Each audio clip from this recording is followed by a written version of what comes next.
so that at least not only the legacy of my father, and in fact, our unemployment rate now is lower than it was before the pandemic. So we estimate that we have created about 2 million jobs since then. We have to build these partnerships together. And the idea was really that because of we need to encourage trade and to have these partnerships, because we are coming into an uncertain world with the post-pandemic global economy, and so those partnerships are strong. So we have been very active in ASEAN, APEC, to promote those partnerships, and that's why I think the balance in terms of trade and in terms of assistance has changed over the years. Thank you very much. I know you worked extremely hard today. I think I have seen you already 3 or 4 times, and I know we have had so many sessions. Well, I could say the same for you, Mr. President. We've been together most of the day, yeah. and I'm very happy that we had this opportunity to have at least a chat about some of the issues of the day. And congratulations on your elections. How many months have you been in office now? I took office, inauguration was the 1st of July. Yeah. So more or less 6 months. 7 months now. How has it been? As expected, or better or worse? Well, pretty much as expected. I have the advantage of having spent years watching my father being president.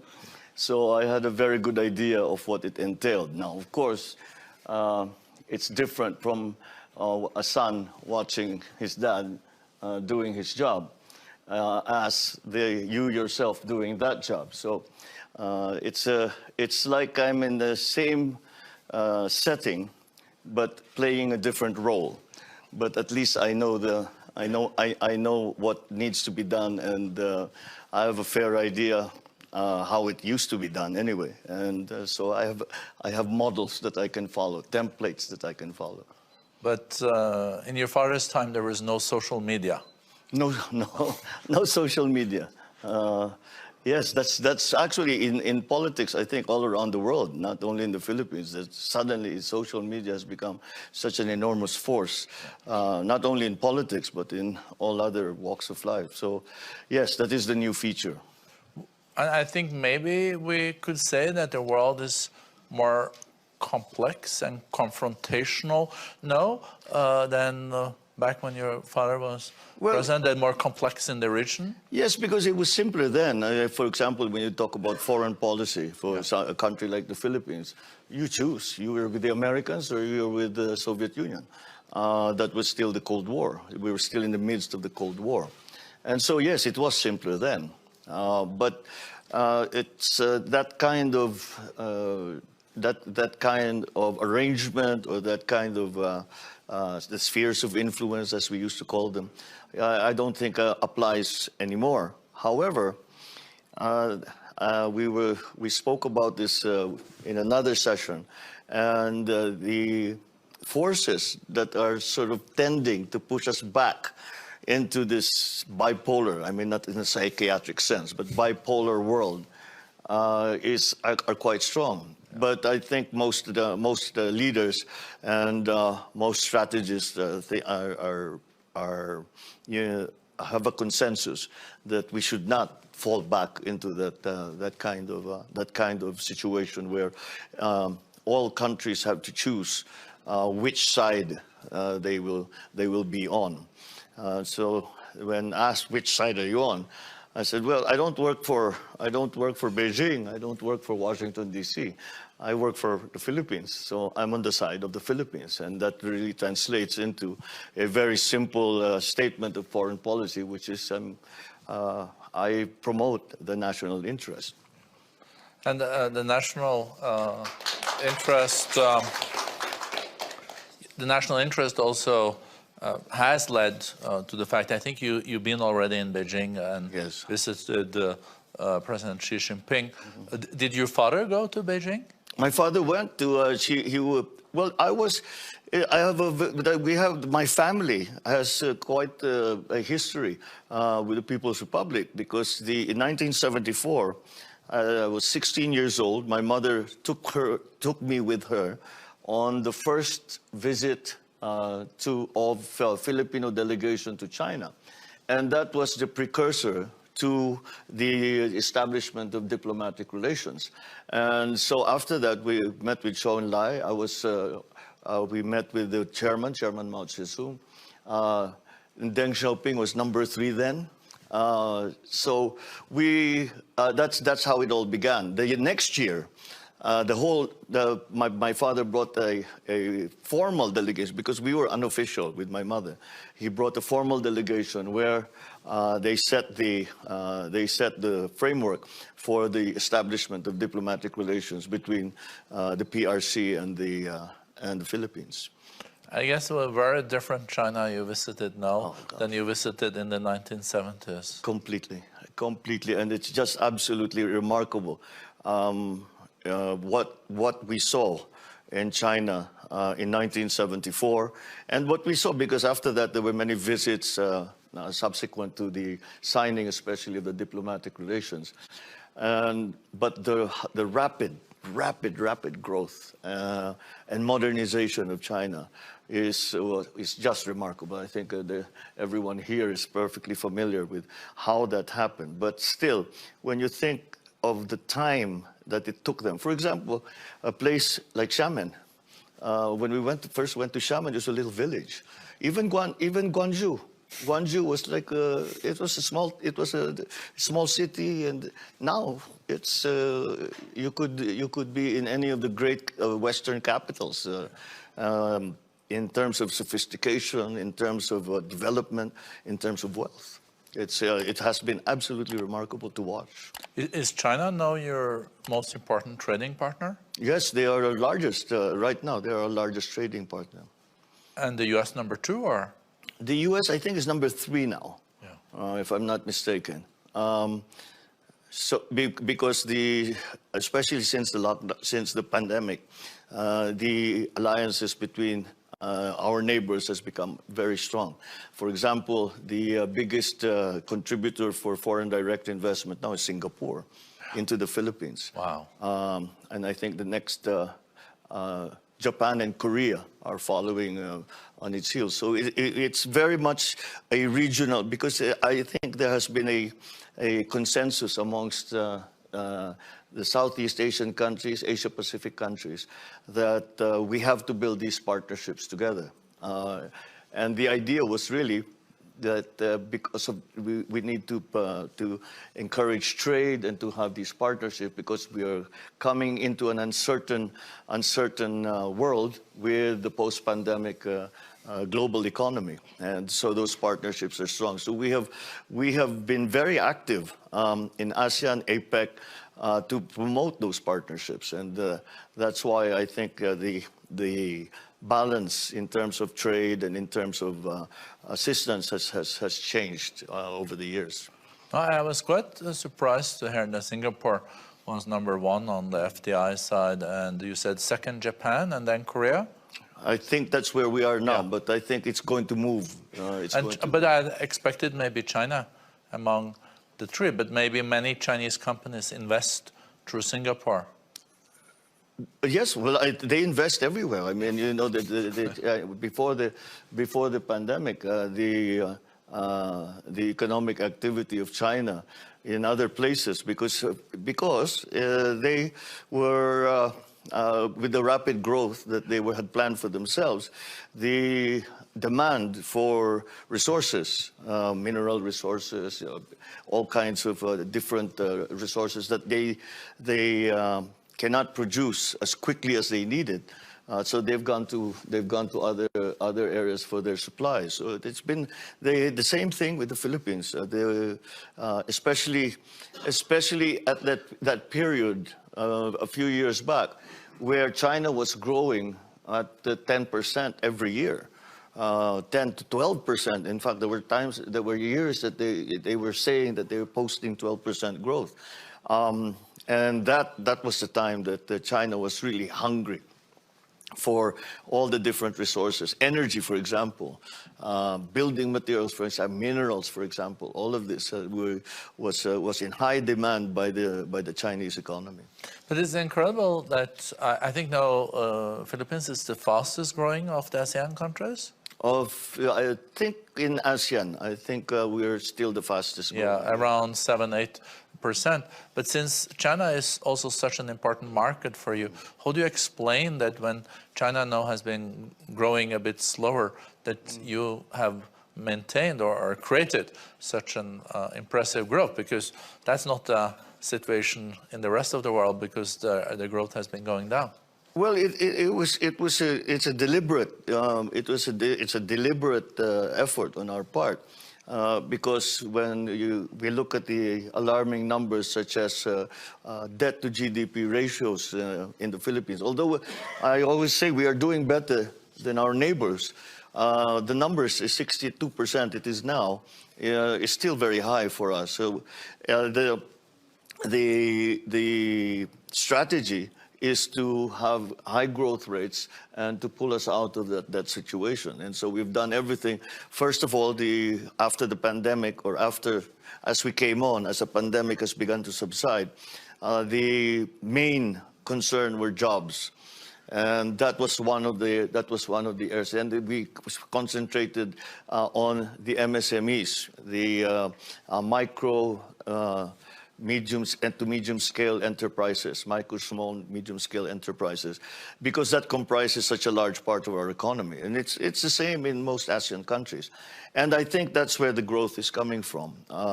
So we were always very worried that of the talk that we were hearing on the forecasts on the international economies of different countries. And we kept hearing, especially later last year, we kept hearing about a recession that would be coming. So we kept looking very closely at our unemployment rate, which is now running at 4.1, 4.2%, and this is coming down. And in fact, our unemployment rate now is lower than it was before the pandemic. So we estimate that we have created about 2 million jobs since then. So as long as in my theory, my belief, and I think I'm right in that, is that as long as the unemployment rate stays low, then the recessionary forces are something that we can resist. And so that's why I think that gives a good foundation for growth. But what are the key growth areas? Well, we have. Let me talk about the areas that did well during the lockdowns, the strict lockdowns in the pandemic, the past 2 years. One of the businesses that was business processing, the BPOs, that kept going simply because of the nature of the technology. People could work from home. The other area that has been very active and continues to grow is mining. That side of that part of the economy. We have been a traditional exporter, manufacturer and exporter of semiconductor products, of chips, and that continues to be an important factor. But the Philippines also has a very specific advantage in that we have approximately 10 million, maybe more, overseas workers that are working all over the world and who remit to their families, so that who remit money to their families. And that has been, in the times of real difficulty for the economy, that has really been a buffer for us. The remittances now comprise about 9% already of what the government is using to fuel this growth. You also have a 7 decades long agreement with the U.S. on security. Is that something that you want to keep?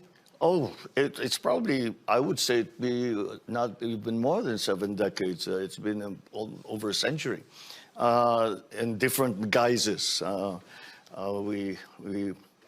The so that has evolved in very many ways. I mean, we started off as a Commonwealth of the United States earlier in the 20th century, and then further on, we gained liberation after the war, after the Second World War, 1945. So, and so, but the connection between the Philippines and the United States has remained strong. And we are their only treaty partner in Asia. And so that has grown stronger and stronger. But it has to, I always say that the only way for it to remain strong and to remain relevant is to evolve that relationship. So it can no longer be simply what it was before. And the Philippines has changed, the United States has changed, the world has changed, and now we are living within the context of all of these other forces that are coming out, especially around the region, around South China Sea. So again, to be able to respond properly, we have to evolve these relationships. And I have to say that it continues to go. We are progressing along that evolution very well. And we are able to continue not only in terms of trade and in terms of diplomatic relationship, but beyond that, we have security arrangements with the United States, and that has come to the forefront. Whereas perhaps we were a bit on the back burner for a little while, that has again come to the forefront because of the increased tensions in our part of the world. Yeah, and you mentioned the South China Sea. Is that something that keeps you up at night? The South China Sea situation, yes. Is that something that keeps you up at night? Keeps you up at night, it keeps you up in the day, keeps you up most of the time. It's something, it's very dynamic. It's constantly in flux.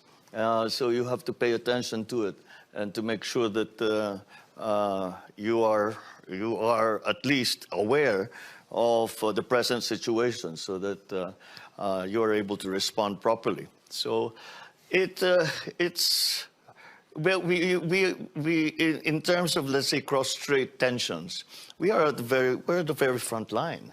We are at the very front line, and so whenever these tensions increase, when the ships come out, the Chinese send their Coast Guard vessels, the Americans answer. We are watching as bystanders, and said if something goes wrong here, we are going to suffer. And that's why when asked what is your foreign policy and how would you describe it, I say it's a commitment to peace and hewing very, very close and guided very, very closely by our national interests, as I mentioned before. Well, if I may, did the South China Sea complex come up in your conversations in Beijing with the President Xi Jinping? There is no way to avoid it.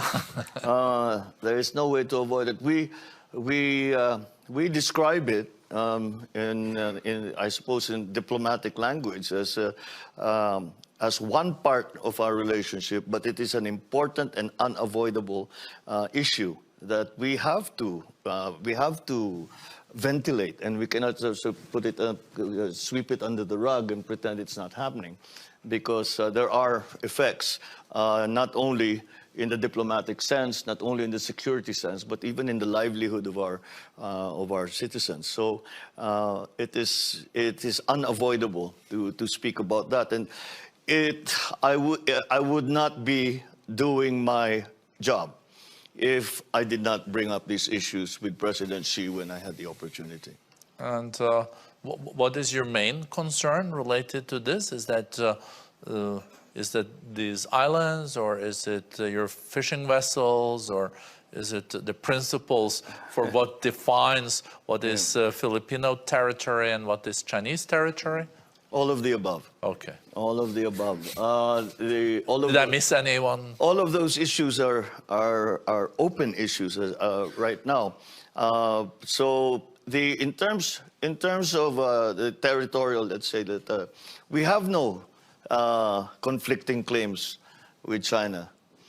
What we have is China making claims on our territory, and that is our That is how we approach the problem that we find. Because we've established our baselines. They were the baselines as was drawn out was given to the UN, and UNCLOS has accredited those baselines as the baselines of the Philippines. And we lived with them for many years without a problem. And suddenly things had changed. So I suppose China has some strategic concerns that have caused them to do this. So it is, again, we are always, if you have been listening to the ASEAN pronouncements, it is always the rule of law. It is always UNCLOS that we talk about, because it's not only the Philippines who has these issues with China amongst the ASEAN members, and so that is the approach. I mean, some people say even within the Philippines that we should do more, and I said, what do you want to do? Go to war? Nobody wants to go to war. We don't. China doesn't. The United States doesn't.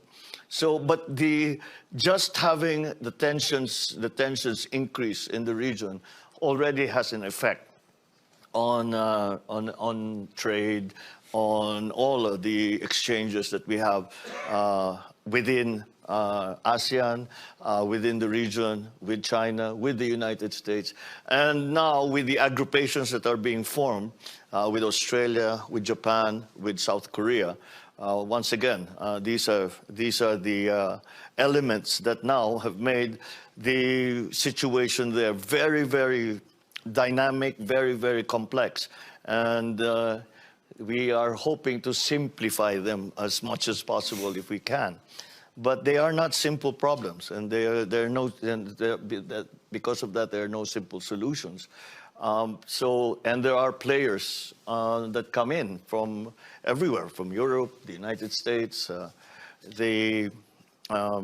that is what we have to deal with in the region.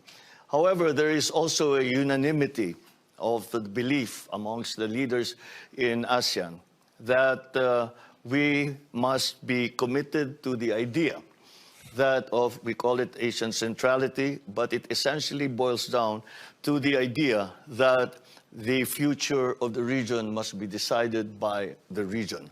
It cannot be decided by outside forces, by outside powers. And I think that has been a good guide for the foreign policy and our dealings with the superpowers.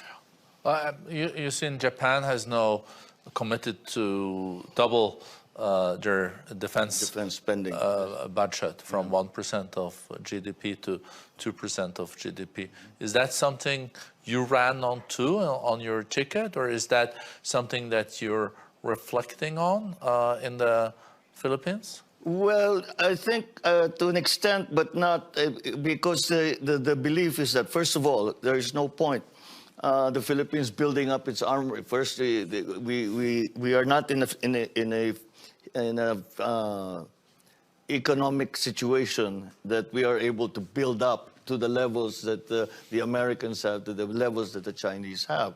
And more importantly, perhaps, is our abiding belief that the solutions are not going to be military. And if they are going to be military, then they are not solutions, because it will end badly. If it goes that way, it will end badly for everyone involved, and even those who are not involved. And when I say that, I'm thinking of the war in Ukraine.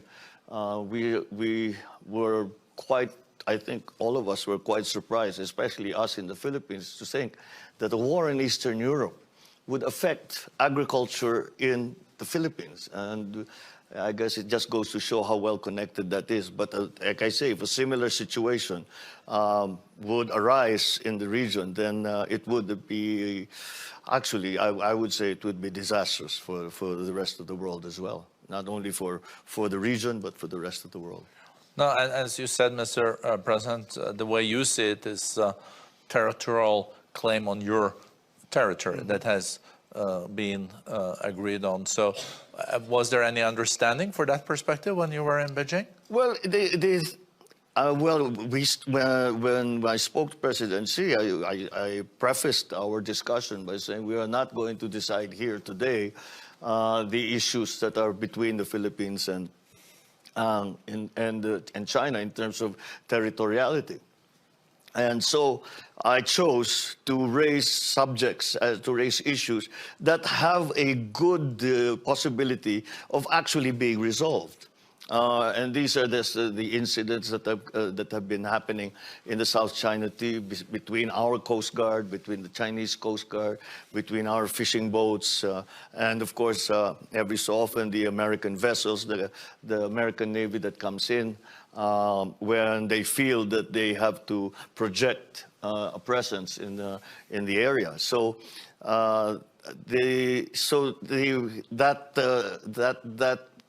that precludes the possibility of just saying, look, we come to an agreement between the two of us, and we will take away all the issues there. As we keep coming back to the fact that it has become terribly complex and very, very dynamic, and requires a good deal of attention. Mr. President, coming back to the economic potential of the Philippines, as you said, you have a young population. You also saw during the lockdowns that there were possibilities to work from home. People are tech savvy. If you look at, for example, like South Korea and other nations in the region, they've leapfrogged from a certain point. Do you see a possibility now in the years to come that the Philippines can really leapfrog and take the step into a situation where you could follow some of your most successful neighbors? Well, we sincerely hope so, and I think that is a distinct possibility, simply because we also hold a great deal of, we also recognize a great deal of potential in the new technologies in terms of course, in the economy.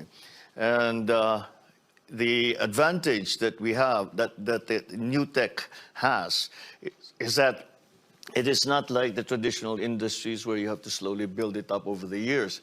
You come, you have a problem, you engage new technologies and bring it on, and you don't need to buy second-hand technology. You can buy the state-of-the-art immediately. So that's the leapfrog. Is you come from very old tech, and you go straight to the cutting edge of technology. So that, I think, that is also, I think, what South Korea was the first highly digitalized country in Asia, and followed by many of our other neighbors in ASEAN. It is a central tenet of the development strategy of ASEAN and of all the member countries in ASEAN. What do you think are the main obstacles today that you will look at? Is it infrastructure? Is it quality of education? Is it R&D? Is it red tape? Is it taxes? Is it fiscal stability, or all about? I guess it's again all of the above. But the approach that the Philippines has taken is our lessons learned, the hard lessons learned from the lockdown, from the pandemic, from the height of the pandemic, where it became very, very clear where the weaknesses were. In terms, for example, we talked about agriculture, in terms of agricultural production, in terms of distribution, in terms of supply and pricing as well.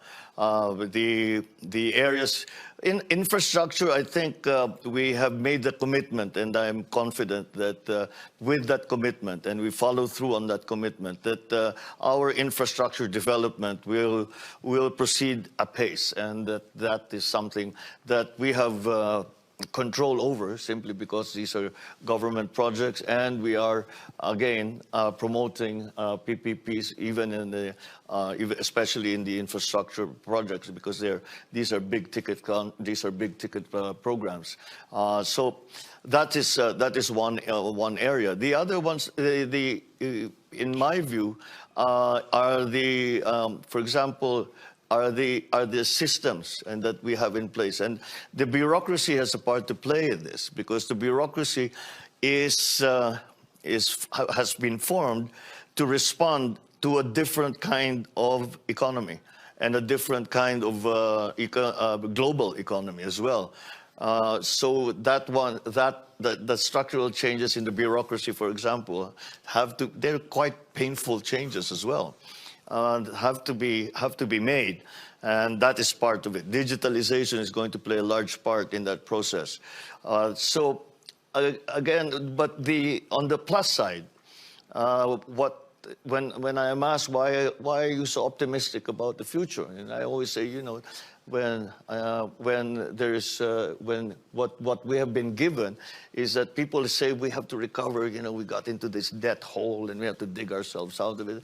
I say I don't really see it the same way. What I see is that we are reforming, reshaping the global economy, and that gives us an opportunity. It's not a clean sheet of paper, but maybe half clean sheet of paper where we can still design and draw, put down our ideas for what the global economy should look like. So, and the reason that I'm very, very optimistic and very confident of the future. And in fact, we have a sort of bet going with Madame Georgina of the IMF. Okay. In terms of, they predict a growth rate of 5% for the Philippines, and we said, well, our projection is 6.5%, and we're still hoping that we will be able to grow beyond that.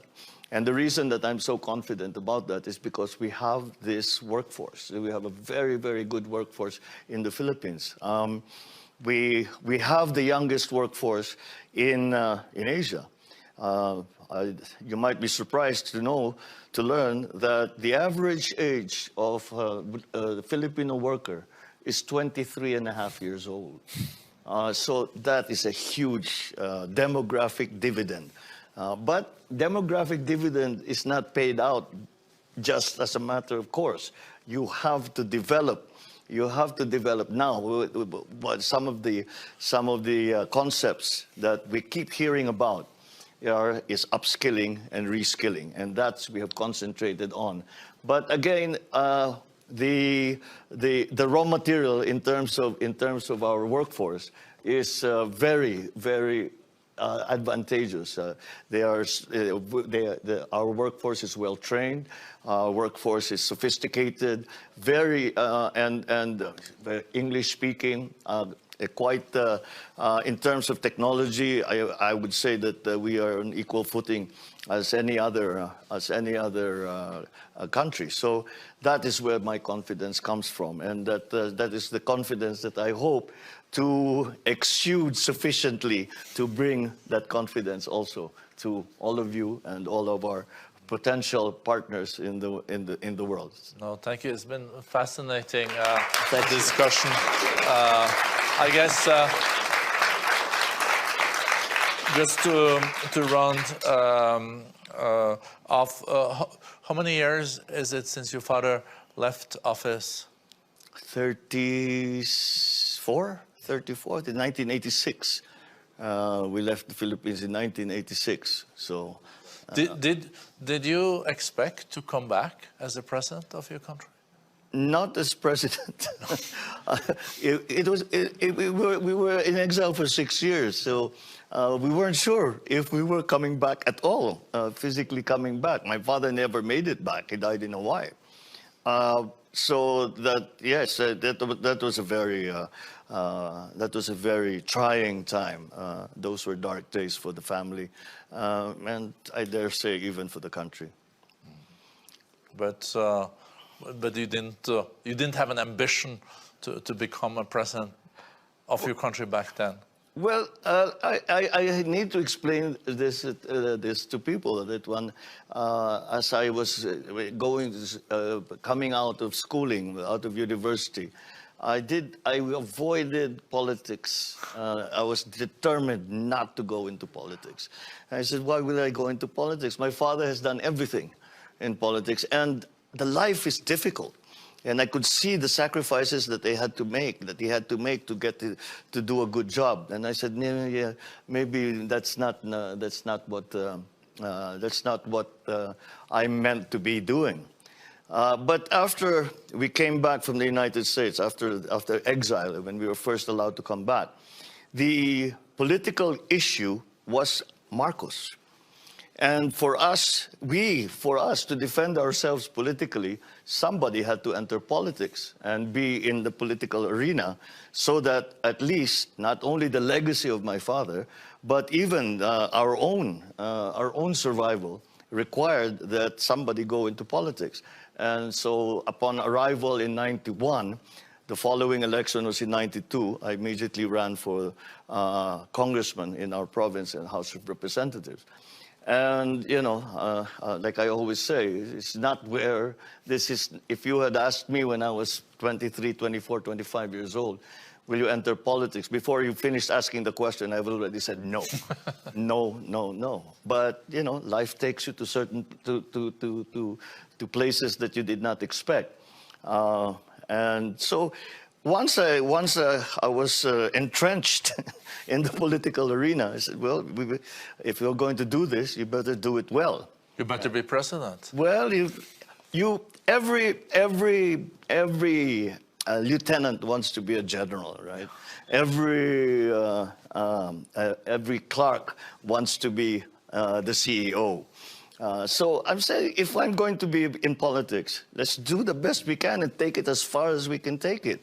So we just never stop. But you know, this is your career now. So work hard at it and do it well. Do it as the best that you can. And I was blessed that the Filipino voting population, the voters, Filipino voters, agreed with the message that we put out during the campaign and returned a very strong mandate for the presidency. No, congratulations on that, and also thank you for sharing this with us here today, and thank you for coming to Davos. Thank you, Mr. President. Thank you, Mr. President. Thank you very much.